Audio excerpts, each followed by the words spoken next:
بنورنا الدنيا وننشر في الفضاء أملا ونعلي عزم همتنا فمن طلب العلا وصل. بسم الله الرحمن الرحيم. الحمد لله رب العالمين والعاقبة للمتقين والصلاة والسلام على سيد الأنبياء والمرسلين سيدنا وحبيبنا وحبيب رب العالمين محمد وعلى آله وأصحابه ومن هدى بهديه إلى يوم الدين.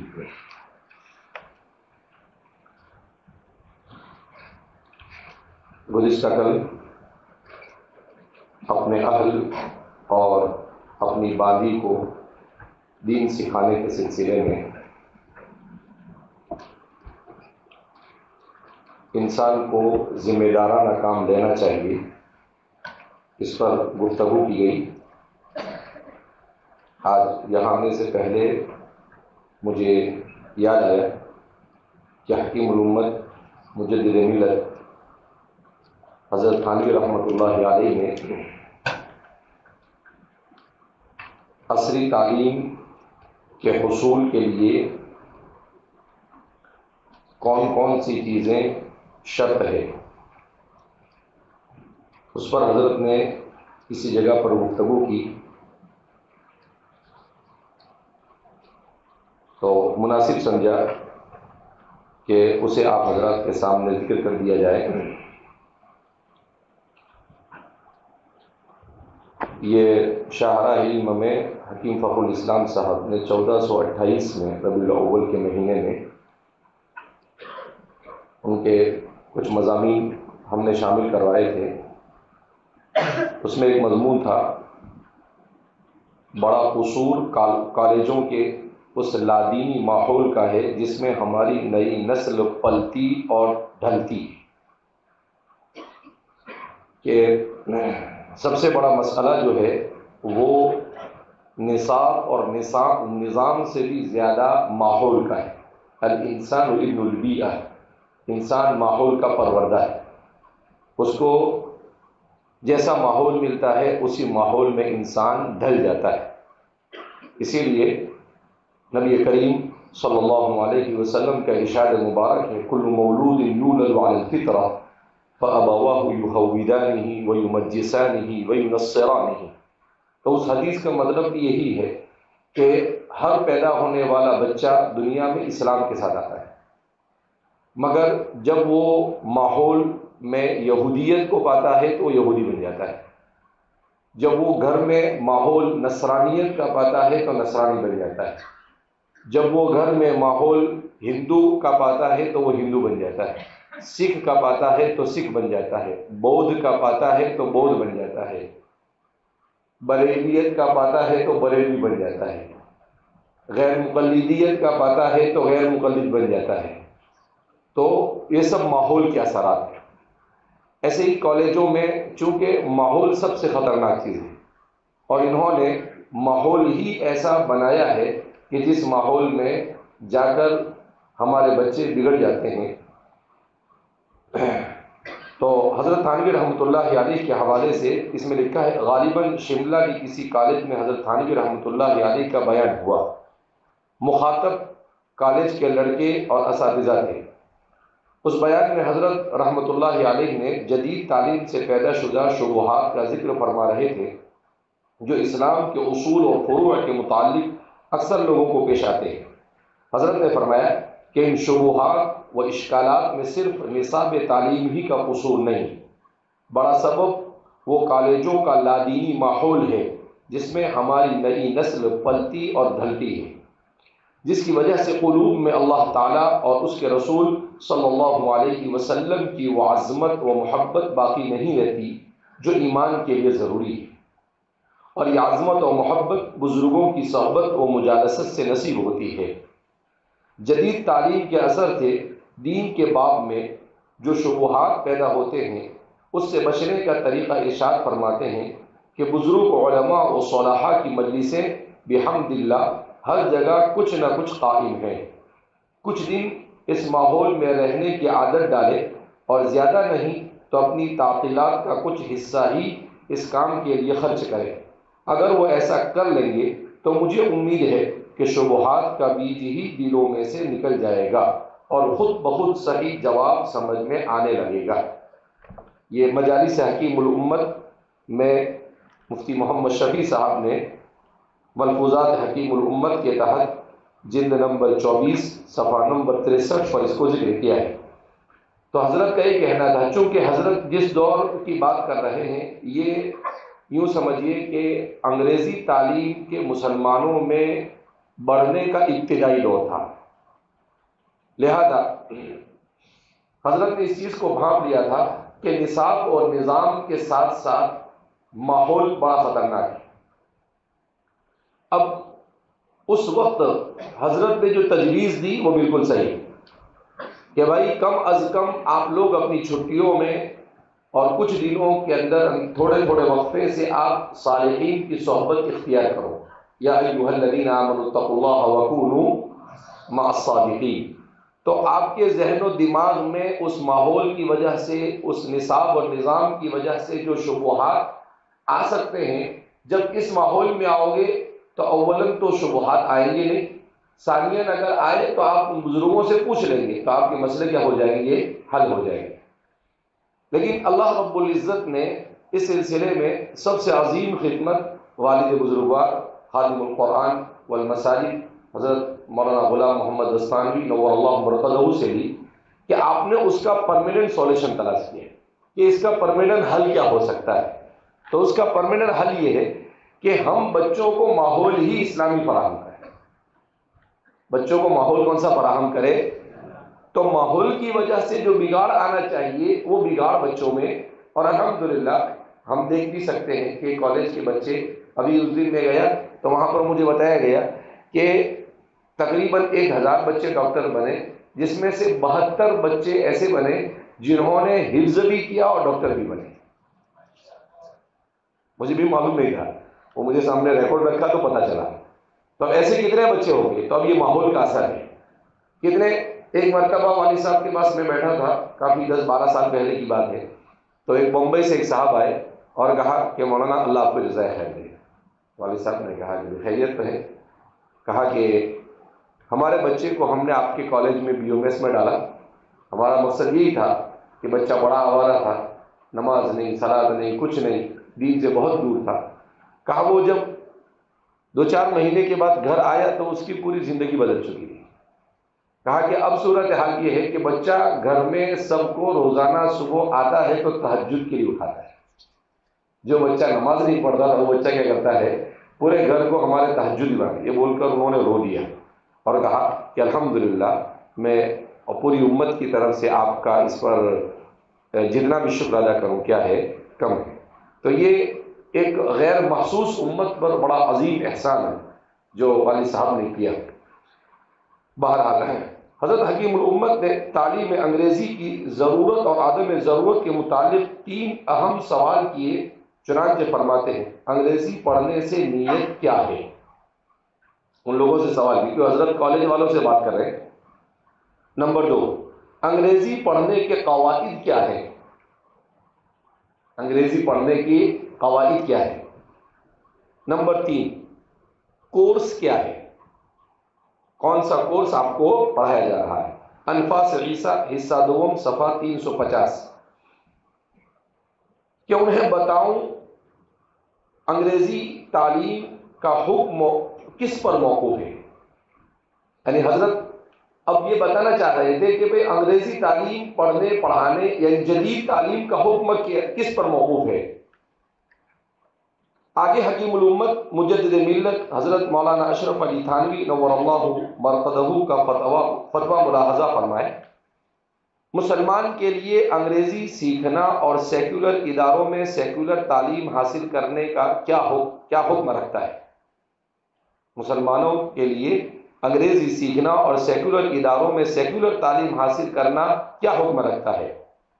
حضرت کا فتویٰ ہے انگریزی مثل اور زبانوں کے ایک مباح اور جائز زبان ہے، یعنی بنفسی ہی باعتبار لغت کے انگریزی سیکھنے میں کوئی حرج نہیں، کیوں کہ زبان کسی کی باپ کی زبان نہیں ہے۔ اختلاف السنتکم والوانکم، یہ تو اللہ کی نعمت ہے کہ اللہ نے مختلف زبانیں دنیا کے اندر میں کیا کی ہے، رائج کی ہے. تو زبان کسی کے باپ کی نہیں ہے، زبان یہ تو اللہ کی طرف سے ہے کہ دنیا کے اندر میں مختلف زبانیں وجود میں آئی، مگر 3 عوارض سے اس میں خرابی آتی ہے. 3 عوارضات سے اس میں کیا آتی ہے، خرابی آتی ہے. اول، بعض علوم اس میں ایسے ہیں جو شریعت کے خلاف ہیں اور علم شریعت سے واقفیت ہوتی نہیں. یعنی بہت ساری چیزیں جیسے ڈاروین کی تھیوری پڑھائی جاتی ہے اور یہ ساری جتنی سائنس، یعنی دنیا کیسے بنی، انسان کیسے بنا، یہ جو مباحث ہے جس کو میٹا فزکس کہا جاتا ہے، مابعد الطبیعیات کہا جاتا ہے، اس کو مابعد الطبیعیات کہا جاتا ہے، ماوراء الطبیعیات کہا جاتا ہے، انگریزی میں اس کو میٹا فزکس کہا جاتا ہے. تو کہا کہ اس کے جو چیزیں پڑھائی جاتی ہیں وہ فلسفے اور سائنس کا موضوع ہی نہیں، پھر بھی وہ پڑھاتے ہیں. اب اس کی وجہ سے انسان کے ذہن میں یہ بات آتی ہے کہ ارے انسان تو بندر سے بنا ہے، ارے انسان کائنات تو خود بخود بنی ہے، بگ بنگ سے بنی ہے. پھر آپ نے بولا بگ بنگ سے بنی ہے، انسان کیسے بندر سے بنا؟ تو اب وہ جو بہت ساری غلط چیزیں پڑھائی جا رہی ہے، اس کا چونکہ اس نے شریعت کو ہی نہیں پڑھا ہے تو اس کا اس کے پاس کوئی جواب نہیں ہے. اب جب جواب نہیں ہے تو اب اس کے بعد وہ دین کو پڑھتا ہے تو اب اس کے ذہن کے اندر میں 2 خالیات ٹکراتے ہیں. ایک طرف اس کو یہ پڑھایا جا رہا ہے کہ بھئی یہ سب خود بخود ہوا ہے، اور دوسری طرف جب وہ دین کو سیکھتا ہے تو یہ پڑھایا جاتا ہے کہ بھئی سب اللہ نے کیا کیا ہے. اب جب دونوں ٹکراتے ہیں تو اس کے ذہن میں شکوک اور شبہات کیا ہوتے ہیں، پیدا ہوتے ہیں. تو کہا کہ اول، بعض علوم اس میں ایسے ہیں جو شریعت کے خلاف ہے اور علم شریعت سے واقفیت ہوتی نہیں، اس لیے عقائد خلاف ہو جاتے ہیں جس میں بعض عقائد قریب کفر بلکہ کفر ہے. اب ظاہر سی بات ہے، حضرت فرما رہے ہیں اس لیے عقائد اس کے مسلمانوں کے خلاف ہو جاتے ہیں، اس کے عقائد بگڑ جاتے ہیں. اب عقائد کے بگاڑ کی کتنی شکلیں ہو سکتی ہے، حضرت تو علمی زبان بولتے تھے نا، جس میں بعض عقائد قریب کفر ہے، یعنی کفر تو نہیں مگر کفر کے قریب انسان ضرور پہنچ جاتا ہے. اب ظاہر سی بات ہے کہ انسان اگر انہی تھیوریوں کو ماننے لگے، جیسے اس میں ایک تھیوری پڑھائی جاتی ہے فرائڈ کی، کیا کہتا ہے وہ کہ دنیا میں انسان کیوں پیدا ہوا ہے؟ بولے اپنی خواہش یعنی جنسی تسکین کے لیے دنیا میں پیدا ہوا ہے. اب یہ تو کوئی بات ہوئی، کتنا خبیث قسم کا انسان ہے. یعنی دنیا میں انسان صرف آیا ہی ہے اپنے جنسی تسکین کو پیدا، اس کے علاوہ کوئی مقصد ہے ہی نہیں بولے دنیا میں انسان کا. تو اب اس طرح کی چیزیں جب وہ پڑھے گا تو ظاہر سی بات ہے اس کا دماغ کیا ہو جائے گا، خراب. تو کفر کے قریب بلکہ بات تو کفر ہے. اب اگر اس کے ذہن میں یہی بیٹھ گیا کہ دنیا خود بخود بنی، الیاذ باللہ اللہ نے بنائی نہیں، تو پھر یہ تو کیا ہو گیا، کفر ہی ہو گیا. دوسرے، اگر ایسے علوم کی بھی نوبت نہ آئے تو اکثر صحبت بددینوں کی رہتی ہے. اس کو پڑھنے پڑھانے والے اس ماحول میں جتنے اس کے ساتھی ہوتے ہیں یہ سب کیسے ہوتے ہیں، بددین ہوتے ہیں، ایتھیسٹ ہوتے ہیں، ملحد ہوتے ہیں، کوئی دین ان کا نہیں ہوتا ہے. ان کی بددینی کا اثر اس شخص پر آ جاتا ہے. صحبت صالح ترا صالح کنت، صحبت طالح ترا طالح کنت، صحبت ملحد ترا ملحد کنت.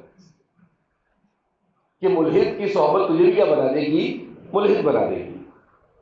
تو ملحد کی صحبت تجھے موحد تو بنائے گی نہیں. تو موحد ہونے کے لیے صحبت موحد ترا موحد کنت. تو اس لیے فرما رہے ہیں کہ ان بددینی کا اثر اس شخص پر آ جاتا ہے. کبھی اعتقاداً، جس کا حکم اوپر معلوم ہو چکا کہ عقائد شریعت کے خلاف ہو جاتے ہیں، تو فرماتے ہیں کہ بری صحبت کا اثر کبھی تو انسان کے عقائد پر پڑتا ہے اور انسان کفریہ عقائد کو صحیح سمجھنے لگتا ہے. کبھی عملاً، جس سے نوبت فسق کی آتی ہے، اور کبھی انسان کے اعمال پر اثر پڑتا ہے. اس کا کیا مطلب، نماز کی کوئی اہمیت باقی نہیں رہتی ہے، روزے کی کوئی اہمیت باقی نہیں رہتی ہے، اسلامی ارکان اور احکام کی کوئی اہمیت باقی نہیں رہتی ہے. تو ظاہر سی بات ہے یہ بھی فسق و فجور ہے. تو یا تو کفر میں مبتلا ہوتا ہے یا فسق و فجور کے اندر میں کیا ہوتا ہے. اگر عقیدہ نہیں بھی خراب ہوا تو اعمال تو اس کے کیا ہو جاتے ہیں، بگڑ ہی جاتے ہیں. تیسرے، اگر صحبت بھی خراب نہ ہو یا وہ خراب صحبت ہو لیکن مؤثر نہ ہو تو کم از کم اتنا ضرور ہے کہ یہ نیت رہتی ہے کہ اس کو ذریعے معاش بنائیں گے، خواہ طریقہ معاش حلال ہو یا حرام۔ عجیب بات ہے انشاءاللہ، کہا مان لو سب صحیح، اس کے بعد بھی اس کو پڑھنے پڑھانے کی نیت بڑی خطرناک ہوتی ہے۔ کہا پڑھنے پڑھانے کی نیت کیا ہے؟ دنیا، پیسہ چاہیے، کچھ بھی ہو جائے، حلال طریقے سے آوے گے حرام طریقے سے آوے۔ اسی لیے آپ دیکھیں گے سر سید انہوں نے سود کو بھی حرام قرار دینے کی کوشش کی۔ انٹرسٹ جو ہوتا ہے نا، اس کو تجارتی سود کا نام دیا، اس کا نام انہوں نے سود نہیں دیا، کہا تجارت کے لیے ہے۔ تو اسی کے ساتھ ساتھ اس کو اردو کے اندر میں انہوں نے نام دیا یوزری، کہا یہ سود نہیں ہے، یہ یوزری ہے۔ انٹرسٹ کا ترجمہ کیا انہوں نے، کہا یہ یوزری ہے۔ شریعت نے سود کو حرام قرار دیا ہے، یوزری کو حرام قرار دیا نہیں۔ تو یہ ایسے انسان کی، تو اس میں چونکہ حلال اور حرام کی تمیز کے بغیر انسان کیا کرتا ہے، اس کے اندر میں مبتلا ہو جاتا ہے۔ تو فرمایا کہ پہلی خرابی تو انسان کے عقائد بگڑتے ہیں، دوسری خرابی برے لوگوں کی یعنی اس علم کے مواد اور اس کے مٹیریل کے خراب ہونے کی وجہ سے عقائد بگڑتے ہیں، پہلی خرابی۔ دوسری خرابی بددینوں کی صحبت کی وجہ سے بھی انسان بگڑ جاتا ہے۔ اور تیسری خرابی یہ ہوتی ہے کہ اس میں نیت ہی اچھی نہیں ہوتی ہے، کہ آدمی اس کو غلط نیت سے کیا کرتا ہے، حاصل کرتا ہے۔ اور یہ مسئلہ عقلاً اور نقلاً ثابت ہے کہ جو مباح ذریعہ کسی حرام کا بن جائے وہ حرام ہو جاتا ہے۔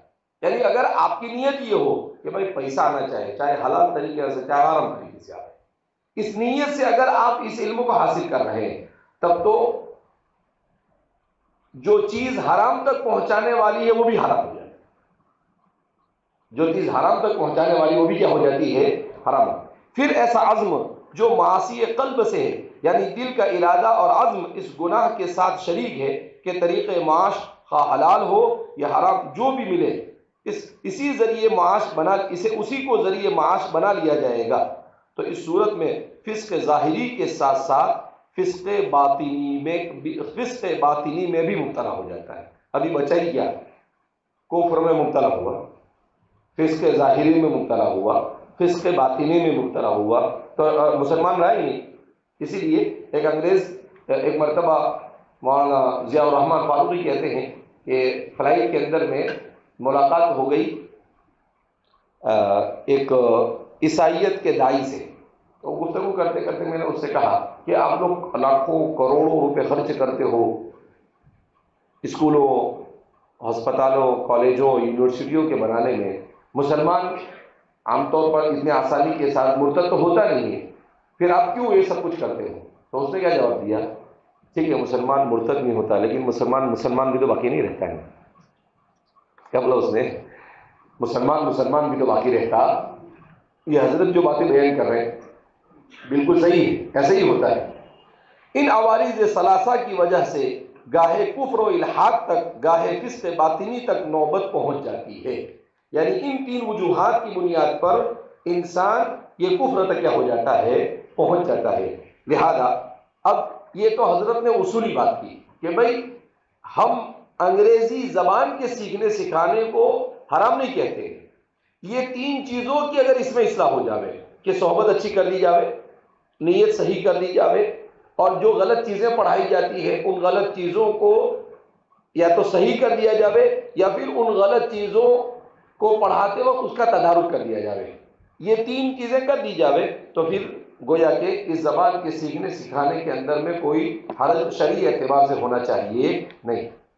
آگے انگریزی تعلیم کا حکم، اگر کوئی ان عوارض سے مبرہ ہو، یعنی عقائد بھی خراب نہ ہو، جس کا آسان طریقہ بلکہ متعین طریقہ یہ ہے کہ علم دین حاصل کر کے یقین کے ساتھ اس کا اعتقاد رکھے اور اعمال بھی خراب نہ ہو، عزم بھی یہ رہے کہ اس سے وہی معاش حاصل کریں گے جو شرعاً جائز ہوگی، اور پھر اسی کے موافق عمل درآمد بھی کرے، تو ایسے شخص کے لیے انگریزی مباح اور درست ہے۔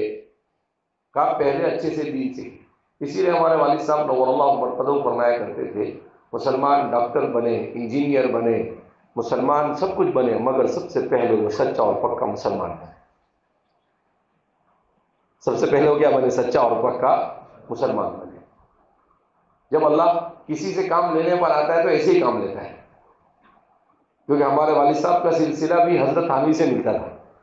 حضرت والد صاحب نور اللہ مرقدہ، یہ خلیفہ حضرت قاری صدیق صاحب باندھوی رحمۃ اللہ علیہ، اور عارف باللہ حضرت قاری صدیق صاحب باندھوی رحمۃ اللہ علیہ کے خلیفہ تھے حضرت ناظم صاحب حضرت مولانا اسد اللہ صاحب رامپوری رحمۃ اللہ علیہ کے، اور حضرت مولانا اسد اللہ صاحب خلیفہ تھے حکیم الامت مجدد ملت حضرت تھانوی رحمۃ اللہ علیہ. تو یہ سب ان کے اثرات تھے، ان کا اخلاص تھا، اور بزرگوں کے ساتھ جو رہے اس کے اثرات تھے کہ الحمدللہ ایک اللہ نے بالکل صحیح طریقے سے ان کے پاس صحیح نہج سے کیا لیا، کام لیا. اور اس سے بڑھ کر یہ قصد ہو کہ اس کو ذریعے خدمت دین بنا دیں گے تو اس کے لیے عبادت ہوگا. یعنی اگر ان کی نیت یہ کر لی جاوے کہ بھئی میں انجینئر بن رہا ہوں تو جہاں دوسروں کے گھر بنا کر حلال کماؤں گا، وہیں پر میں مسجد مدرسے کا کام آیا تو فری میں کر دوں گا، دین کا کوئی خدمت کرنے کا موقع ملا تو میں کوئی چارج لوں گا نہیں. تو حضرت فرما رہے ہیں کہ صرف مباح نہیں، تب تو یہ پڑھنا عبادت بن جائے، یہ پڑھنا کیا بن جائے گا، عبادت بن جائے گا. لیکن اس کی آخری صورت یعنی ذریعے خدمت دین بنانے کے لیے پاس حاصل کرنا یعنی ڈگریاں لے جانا اس دعوے کا مکذب غلط ثابت کرنے والا ہوگا، کیونکہ اس خدمت دین کے لیے صرف استعداد کافی ہے. کیا مطلب؟ حضرت فرماتے ہیں کہ دین کی خدمت کرنا ہے تو پھر اس کے لیے ڈگری کی ضرورت نہیں. اپنے ڈاکٹریسی کے لیے ڈگری ملے یا نہ ملے، آپ لوگوں کی خدمت میں کیا ہو جائے، لگ جائے. لیکن آپ ڈگری حاصل کر رہے ہیں، اس کا مطلب یہ ہے کہ کچھ نہ کچھ تو دنیا غالب ہے اور دین کیا ہے، دوسرے نمبر پر. اس لیے حضرت یہ کہہ رہے ہیں کہ بھئی یہ عبادت نہیں ہے، اس کو مباحی کرو. نہیں تو میں ابھی عبادت کروں گا، آگے چل کر دوسرا کوئی آئے گا اس کو فرض عبادت نہیں کر دے گے، بعد میں آنے والے تو سمجھتے بھی نہیں ہے نا. تو امداد الفتاویٰ جلد نمبر 6 صفحہ نمبر 156 اور 57 میں حضرت کی ان باتوں کو ذکر کیا. یہ باتیں حضرت نے 1322 ہجری میں ارشاد فرمائی، 25 جمادی الاولیٰ 1322 میں. 1322 کے بعد 1422 اور 32 42 اور 47، یعنی مکمل 125 سال پہلے. کتنے سال پہلے؟ 125 سال پہلے حضرت نے یہ بات کیا کر دی، ارشاد فرمائی. بچوں کی دین کی فکر اور عمل دین سے وابستگی کا خیال اگر نہ رکھا گیا تو حضرت مولانا اشرف علی تھانوی نور اللہ مرقدہ ارشاد فرماتے ہیں کہ 20 سال بعد، حضرت نے اس وقت کہا تھا 20 سال بعد تمہاری اولاد یہودی ہوگی اور کچھ نصرانی ہوگی. لہذا تعلیم جدید اگر حاصل کرنا ہو تو وہ اس کے شرائط ذکر کرتے ہیں. اب حضرت نے تعلیم جدید کو حاصل کرنے کے شرائط ذکر کیے. میرے کو معلوم تھا کہ تجھے پڑھنے کا شوق نہیں، میں نے پہلے سوچا کہ ایسا بول لوں گا اس میں سے پڑھ لینا، لیکن تو پڑھے گا نہیں، اور پڑھے گا بھی تو کیا معلوم کہاں پڑھے گا، کیا سمجھے گا. اس لیے میں سمجھا رہا ہوں. تعلیم جدید کی تحصیل کے شرائط. نمبر 1، اپنے مذہب کی تعلیم پہلے حاصل کریں. حضرت کیا فرما رہے؟ اپنے مذہب کی تعلیم پہلے حاصل کریں.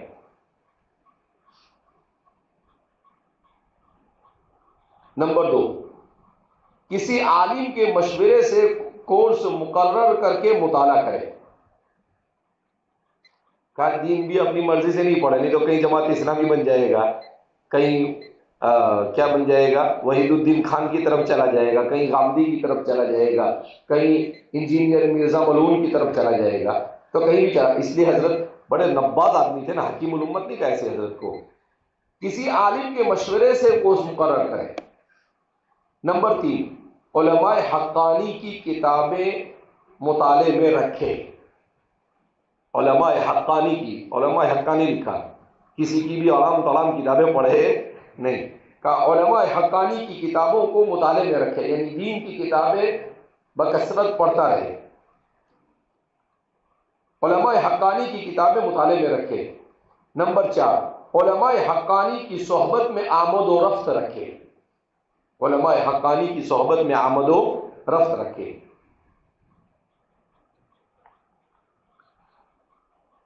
یعنی صرف کتاب پڑھنے سے، کورس پڑھنے سے بھی کام نہیں چلے گا، صحبت میں آمد و رفت رکھے تاکہ اپنے ذہن میں کوئی سوال گھوم رہا ہو. علامہ اقبال فرماتے ہیں کہ میں قادیانیت سے تھوڑا سا متاثر ہو گئے۔ اس کے بعد کسی نے کہا کہ بھئی علامہ انور شاہ کشمیری کو جا کر ایک بار مل تو لو، تو ان کا کوئی دوست پکڑ کر علامہ انور شاہ کشمیری کی خدمت میں لے گیا۔ تو علامہ کی خدمت میں آئے تو ذہن کے اندر میں سارے سوالات تھے، بہت سارے اسلام کے بارے میں۔ بیٹھے تو حضرت نے دعا سلام کیا، اور سلام کرنے کے بعد حضرت نے نصیحت شروع کر دی۔ فرماتے ہیں کہ جب حضرت کی مجلس ختم ہوئی، بات ختم ہوئی حضرت کی، تو میرے ذہن کے سارے سوال کے جواب حضرت نے دیے، پوچھنا نہیں پڑا، بغیر پوچھے میرے ذہن میں جو سوالات چل رہے تھے، علامہ انور شاہ کشمیری رحمۃ اللہ علیہ نے میرے سارے سوال کے جواب کیا کر دیا، دے دیا۔ اسی لیے اس وقت انہوں نے کہا تھا، نہ پوچھ ان خرقہ پوشوں کے بارے میں، یہ بیضا لیے بیٹھے ہیں اپنی آستینوں میں۔ مجھے یاد نہیں رہتا ہے شعر، لیکن موقع محل اچھا ہو اور جگہ اچھی ہو تو یاد رہتا ہے، کیونکہ اس سے اچھی تو کوئی جگہ ہو نہیں سکتی تھی۔ تو اس موقع پر علامہ نے یہ بات کہی تھی کہ نہ پوچھ ان خرقہ پوشوں کے بارے میں۔ کہا کہ یہ لگتا ہے کہ پھٹے پرانے اور پھٹیچر قسم کے کپڑے، وہی ہمارے علماء میں سادگی کیا بیٹھے ہوئے ہیں، لیکن ید بیضا لیے بیٹھے ہیں اپنی آستینوں میں۔ کہا جیسے موسیٰ علیہ السلام کو اللہ نے کہا تھا کہ اپنے ہاتھ کو اپنے گریبان میں ڈالو اور وہ چمکتا ہوا نکلے گا، معجزہ۔ کہا یہ بھی معجزات لے کر بیٹھے ہوئے ہیں، یعنی کایا پلٹ دیتے ہیں انسان کی۔ تو صحبت صالحین کے بڑے اثرات ہوتے ہیں۔ نمبر 5، غیر جنس کی کتابوں، مختلف رسالے، اخبارات، ناول، ملحدوں بدینوں کے مضامین، ٹیلی ویژن، کمپیوٹر، انٹرنیٹ اور موبائل کے، یہ اضافہ کیا ہے حکیم فخر الاسلام صاحب نے، حضرت نے غیر جنسی کتابوں سے اعراض رکھے، غیر جنسی کتابوں سے اعراض رکھے۔ تو اس میں انہوں نے کہا غیر جنسی کتابوں سے مراد کیا ہے، مختلف رسالے، اخبارات، ناول، ملحد اور بے دینوں کے مضامین، ٹیلی ویژن، کمپیوٹر، انٹرنیٹ اور موبائل کے ذریعے فحش خیالات اور مغربی اور مخرب اخلاق پروگراموں سے اعراض رکھے۔ کہا یہ سب چیزیں نہ دیکھیں، یہ سب بھی چھوڑنا پڑے گا۔ کہا جب ان کو چھوڑنے کے لیے کہا گیا تو میں اور آپ تو بدرجہ اولا اس کے مخاطب ہو، اسی لیے موبائل جمع کیا تمہارا۔ اس کے بعد تعلیم جدید حاصل کرنے کا مذائقہ نہیں، اس کے بعد تعلیم جدید حاصل کرنے کا مذائقہ نہیں۔ یہ حضرت تھانوی رحمۃ اللہ علیہ نے کہا یہ سب کریں تب جا کر آپ تعلیم کیا کر سکتے ہیں، عصری تعلیم حاصل کر سکتے ہیں۔ اس کے بغیر اگر آپ تعلیم حاصل کریں گے، حضرت نے پہلے ہی کہہ دیا تھا کہ تمہاری نسل آدھی یہودی اور آدھی نصرانی ہوگی، اور ویسا ہی ہوا ہے۔ اب دیکھو ہمارے عصری تعلیم حاصل کرنے والوں کا حال کیا ہے، یہی حال ہے، الحاد کا شکار ہے، بے دینی کا شکار ہے۔ تو ہمیں عصری تعلیم کو بیان کرتے ہوئے ان چیزوں کو بیان کرنا چاہیے کہ بھئی عصری تعلیم آپ دو، مگر عصری تعلیم کے ساتھ ساتھ میں ان چیزوں کی طرف توجہ ضروری ہے، کیونکہ ہمارے لیے ایمان سب سے افضل اور سب سے اہم ہے۔ عصری تعلیم کا عملی فسق و الحاد ممکن ہے کفر و ارتداد کے لیے وقایہ ہو سکے۔ حضرت حکیم الامت کا درج ذیل واقعہ ملاحظہ فرمائے، لیکن یہ ذہن میں رہے کہ یہ مبتلا بھی افراد کے لیے ہے، یعنی وہ افراد جن کو انگریزی تعلیم ہر حال میں حاصل کرنا ہی ہے اور انہیں بسط کوشش روکا نہیں جا سکتا، نہ کہ یکسو اور خالی الذہن افراد کو سیکولر ایجوکیشن کی ترغیب دلا کر اور حدیث اور قرآن میں آئے ہوئے علم کی فضیلت کو اس پر چسپاں کر کے اسی آتش کدے میں تمام قوم کو جھونکتے چلے جانے کے لیے، اور اگرچہ یہ ملفوظ عمل بدعات کے متعلق ہے، یعنی حضرت نے بیان کیا بھائی اگر اپنی قوم مان ہی نہیں رہی، جیسے آج ہمارا پورا معاشرہ ایسا ہے، دینی تعلیم تو سیکھنی نہیں ہے لیکن عصری تعلیم کے ادارے قائم کر رہا ہے، کہ ایسے حال کے اندر میں حضرت کی ایک بات بیان فرما رہے ہیں، وہ کیا ہے کہ اخف الضررین کے فقہی اصول کی روشنی میں جو قرآن اور حدیث سے مستنبط ہے، کفر سے بچانے کے لیے بدعت کی اجازت دی جا سکتی ہے، مگر ظاہر ہے کہ اسے عموم پر محمول نہیں کیا جا سکتا۔ زیر بحث مضمون میں بھی اشتراک علت سے حکم کا تعدیہ اگر ممکن ہو تو اب یہ واقعہ ملاحظہ کیجیے۔ فرمایا ہندو بھی 11ویں دیتے ہیں اور ان کے لیے عبادت ہے اور مسلمانوں کے لیے بدعت ہے۔ پھر فرمایا کہ میں زمانے ارتداد میں مقام گنجیر فتح پور ہسوا کے قریب ہے، کانپور اور الہ آباد کے بیچ میں گیا، وہاں جا کر ایک رئیس سے کہا کہ سنا ہے تم ہندو ہونے والے ہو، اگر کچھ شبہات ہو تو دریافت کر لو۔ اس نے کہا نہیں صاحب، بھلا ہم کیسے ہندو ہو سکتے ہیں، ہم تو تعزیہ بناویں، یعنی ہم تو تعزیہ بناتے ہیں۔ میں نے کہا کہ بھائی تعزیہ نہ چھوڑنا۔ میرے ہمراہیوں نے کہا کہ یہ کیا کیا، بدعت کی اجازت دے دی آپ نے؟ میں نے کہا میں نے بدعت کی اجازت نہیں دی، بلکہ من حیث انہا الوقایۃ للکفر، یہ عمل ان کو کفر سے بچانے والا ہے۔ جب تک تعزیہ بناتے رہیں گے تب تک مرتد نہ ہوں گے۔ اور وہاں میں نے چند مولود کرنے والے مولویوں کو کہا کہ یہاں مولود کے نام سے ایک مجلس کر کے شیرینی تقسیم کر دو تاکہ لوگ اس بہانے سے جمع ہو، مگر میں بالکل شامل نہ ہوں گا۔ وہاں لوگ واعظ کے نام سے جمع نہ ہوتے تھے بلکہ مولود کے نام سے جمع ہوتے تھے۔ ہم نے اتنی وسعت کر دی، باوجود اس کے پھر بھی ہمیں لوگ متشدد کہتے ہیں۔ حضرت علی فرماتے ہیں کہ دیکھو یہ واقعہ سمجھنے سے تعلق رکھتا ہے۔ حضرت نے کہا کہ ایک جگہ پر حضرت کو پتہ چلا کہ بھئی کوئی مسلمان بڑا رئیس آدمی ہے، وہ مرتد ہو رہا ہے۔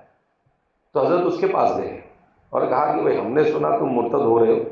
کہا نہیں مرتد تو نہیں ہو رہے، لیکن تعزیہ بناتا ہوں میں۔ کیوں؟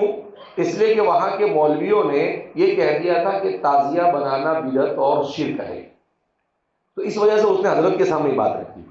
تو اب کیا ہوا کہ وہ تعزیہ جو بدعت ہے محرم کی، اس بدعت کو اسلام کا جز سمجھ رہا تھا، اور یہ سمجھ رہا تھا کہ تعزیہ بنانے کا مطلب یہ ہے کہ مسلمان ہے۔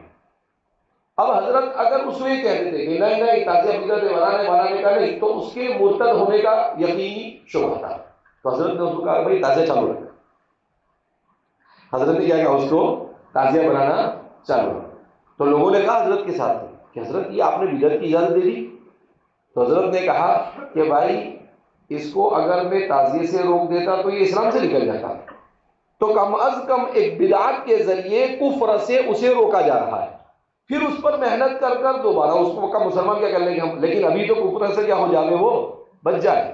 کہا ایسے ہی کسی جگہ پر کہا کہ بھئی لوگ بیان میں جمع نہیں ہوتے ہیں، تو حضرت نے کہا کہ مولود کے نام پر ہی کیا کرو، ان کو شیرینی کھلانے کے بہانے ان کو جمع کرو، پھر ان کو واعظ کریں گے۔ کہا ویسے بیان سننے کے لیے نہیں جمع ہو رہے ہیں، لیکن کسی بدعت کے نام پر جمع ہو جاوے اور پھر دین ان کو سکھا دیا جاوے تو اس میں کیا حرج ہے۔ حضرت کہا کہ دیکھو اتنی وسعت ہم رکھتے ہیں پھر بھی لوگ ہم کو متشدد کہتے ہیں۔ حضرت تھانوی کا تعزیہ کی اجازت دینا اور خود شریک نہ ہونا، اس سے یہ بھی معلوم ہوا کہ خواص سے اہل علم اور صلحاء کو سیکولر تعلیم کے مختلف پروگراموں، کالج کے غیر نصابی سرگرمیوں کی تقریبات جن میں منکر، خلاف شرع، امور و معاصی پر مشتمل متعدد اجزاء ہوتے ہیں، شریک نہیں ہونا چاہیے۔ یہ بہت ضروری ہے ہمارے لیے کہ اگر ہم جائیں تو ان چیزوں کو روکیں، اگر نہیں روک سکتے ہیں تو پھر ہمیشہ کیوں کہ علماء کا اس میں شرکت کرنا، اس کا مطلب یہ ہے کہ لوگ یہ سمجھیں گے یہ چیز جائز ہے۔ اس لیے میں ابھی اس دن کہیں پر بیدر میں تھا تو علماء کے ساتھ مجلس تھی، تو میں نے ان کو جیسے میں نے شروع کیا تو وہ سب ایسا کر کے موبائل لگے، تو میں نے سب کو ڈانٹا۔ میں نے کہا کہ مولوی ہونے کا وقار اور مولوی ہونے کی حیثیت باقی رکھنے کی، یہ تمہارا کام نہیں ہے۔ تو سب نے موبائل فٹافٹ کیا کر دیے، پھر ان کو سمجھایا کہ بھائی دیکھو یہ تصویر ناجائز اور حرام، یہ جائز ہو سکتی نہیں ہے، لہذا اس بنا پر ضرورت کے بقدر جو کرے ان کو کرنے دو، لیکن علماء کو تو تصویر سازی سے بالکل دور رہنا چاہیے۔ میرے کو آپ کبھی تصویر لیتے ہوئے دیکھیں گے نہیں، کبھی ویڈیو بناتے ہوئے دیکھیں گے نہیں۔ ارے بھائی ہم بھی یہ کرنے لگ جاوے تو ہم نے اور ان میں فرق کیا ہوا؟ تو ہم کو تو بچنا ہے کیونکہ ہم ان کو بھی بچانا ہے۔ تو جو گنجائش دی گئی ہے وہ گنجائش الضرورت تتقدر بقدر الضرورت۔ تو حضرت فرماتے ہیں کہ اگر عوام کو دین سے روکنے کے لیے صرف چیزیں کرنی بھی، علماء کو اس میں شرکت سے کیا ہونا چاہیے، باز رہنا چاہیے، ورنہ بے ضرورت ان کی تائید اور حمایت کرنی پڑے گی، الا یہ کہ منکر کی اصلاح مقصود ہو، یعنی آپ روک سکتے ہو۔ جیسے ہم لوگ ہمارے کالجوں میں پروگرام میں جاتے ہیں تو روکتے ہیں، اگر کوئی غلط چیز ہو تو فوراً ہم کیا کرتے ہیں، ٹوک دیتے ہیں کہ یہ ہونا چاہیے نہیں۔ تو اتنا اگر اپنے اندر قدرت ہے تو پھر انسان، ورنہ انسان شریک نہ ہو۔ وسیلہ اور مقصود کا فرق پیش نظر رہنا ضروری ہے۔ مادیات کی ہلاکت آفرینیہ پہلے علم کے میدان میں قدم جماتی ہے جس سے اعتقاد بگڑ جاتے ہیں، پھر عمل کے میدان میں چھا جاتی ہے جس سے ہمت عمل ختم ہو جاتے ہیں۔ نظر کالج میں بس ان کی رہی علمی فوائد پر، گرا کے چپ کے بجلیاں دینی عقائد پر۔ اکبر الہ آبادی ان کا شعر ہے، اکبر الہ آبادی کو حضرت تھانوی فرماتے تھے کہ یہ عارف باللہ شاعر ہے۔ حضرت تھانوی رحمۃ اللہ علیہ علامہ اقبال کو نہیں مانتے تھے اتنا، لیکن اکبر کو بہت مانتے تھے اور کہتے تھے کہ اللہ کے قریب پہنچا ہوا شاعر۔ تو یہ ہنسی ہنسی میں بات کہہ دیتے تھے، لیکن باتیں بڑی بھاری کرتے تھے۔ تو کیا کہا؟ نظر کالج میں بس ان کی رہی علمی فوائد پر، کہا صرف نالج، معلومات اور اسی کے چکر میں پڑے رہے، جغرافیہ نے، سائنس نے، ریاضی نے، اسی چکر میں رہے، گرا کے چپ کے بجلیاں دینی عقائد پر، مگر اپنے عقائد بگڑ رہے، انہوں نے اس کی کبھی کوئی فکر کی نہیں۔ غیر ضروری تعیش، عیش پرستی اور وسائل جمع کرنے کا نام اسلام کی زبان میں دنیا ہے۔ حضرت قاری طیب صاحب کی بات چل رہی ہے۔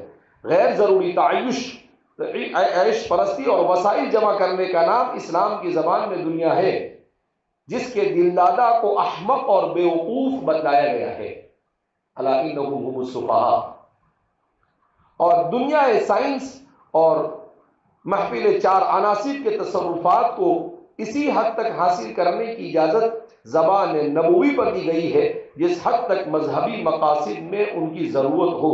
ارشاد نبوی ہے اعمل للدنیا بمقدار بقائک فیہا واعمل للآخرۃ بمقدار بقائک فیہا، کہ دنیا کے لیے آپ اتنی محنت کرو جتنا دنیا میں رہنا ہے، اور آخرت کے لیے اتنی محنت کرو جتنا وہاں رہنا ہے۔ جب معلوم ہو گیا کہ سائنس وسیلہ ہے اور روحانی افعال مقصود، تو سمجھ لینا چاہیے کہ ترقی وسائل میں کی جانی چاہیے یا مقاصد میں۔ وسائل میں ترقی ذات وقت ہے اور مقاصد میں ترقی کا نام خیرات اور برکات ہے۔ اس کے بعد حضرت حکیم الاسلام اہل سائنس اور مسلم یونیورسٹی کے طلباء سے شکایت اور نصیحت کے طور پر فرماتے ہیں، لیکن آپ نے اپنے طرز عمل سے موضوع کو الٹ دیا اور وسیلے کو مقصود بنا دیا۔ یعنی مقصد تو دین اور آخرت ہونی چاہیے اور دنیا اس کے تابع، مگر الٹا ہو گیا۔ تمہارے یہاں دنیا مقصود ہے اور آخرت کیا ہو جاتی ہے؟ اس کے تابع ہو جاتی ہے۔ روحانی افعال اور اسلام کو تو تابع محض اور رسمی و اسمی کر ڈالے اور سائنس کو مقصود حقیقی اور مطلوب اصلی قرار دے دیا ہے، جس کا نتیجہ ہلاکت خیزی ہے جو نظروں کے سامنے ہے۔ مادیات کی یہ ہلاکت آفرینیہ پہلے علم کے میدان میں قدم جماتی ہے جس سے اعتقاد بگڑتے ہیں، پھر عمل کے میدان میں چھا جاتی ہے جس سے ہمت عمل یعنی روحانیت ختم ہو جاتی ہے۔ یہ مادیات چونکہ خود محسوسات کے انواع ہے، اس لیے ان کا دلدادہ انسان زیادہ سے زیادہ حس ہی کی گہرائیوں تک رسائی پا سکتا ہے، اور حس کا تعلق حواس سے خمسہ، آنکھ، ناک، کان وغیرہ سے ہے۔ اس لیے ایک چشم و گوش کا بندہ مشاہدات چشم و گوش ہی میں گرا رہتا ہے۔ علوم قلب، علوم ارواح اور علوم حقائق تک اس کی رسائی ہونے ہی نہیں پاتی، اور ظاہر ہے کہ جس علم کی راہ سے آدمی ناواقف محض ہو اور ناواقفی کے ساتھ ادھر کا رخ بھی کرے، تو اس کا مبلغ پرواز بجز اوہام، خیالات، شکوک و شبہات کے علوم و معارف کے کم ہو سکتے ہیں۔ اس لیے مادی انسانوں کو روحانی میدان میں شکوک و شبہات ہی گھیرے رہتے ہیں، جو در حقیقت مادیات میں انہماک اور شغف رکھنے کا ایک معمولی اثر ہے۔ اس کا علاج اس کے سوا کچھ نہیں کہ روحانیت کی طرف رجوع کر کے جو منشاء علوم و ادراکات ہے، قلب میں علم کی شمع روشن کی جائے، جس سے اوہام و وساوس کا اندھیریاں رفع ہو جائے، اور یہ باتیں بغیر صحبت اہل اللہ کے ہرگز حاصل ہو سکتی نہیں ہے۔ تو یہ حضرت کی بات کافی دنوں سے میرے ذہن میں تھی کہ آپ حضرات کے سامنے آنی چاہیے، چونکہ اصلی تعلیم کا بھوت سوار ہے سب جگہ پر، تو ہمیں اس کے مالہ و معالے سے واقف ہونا چاہیے۔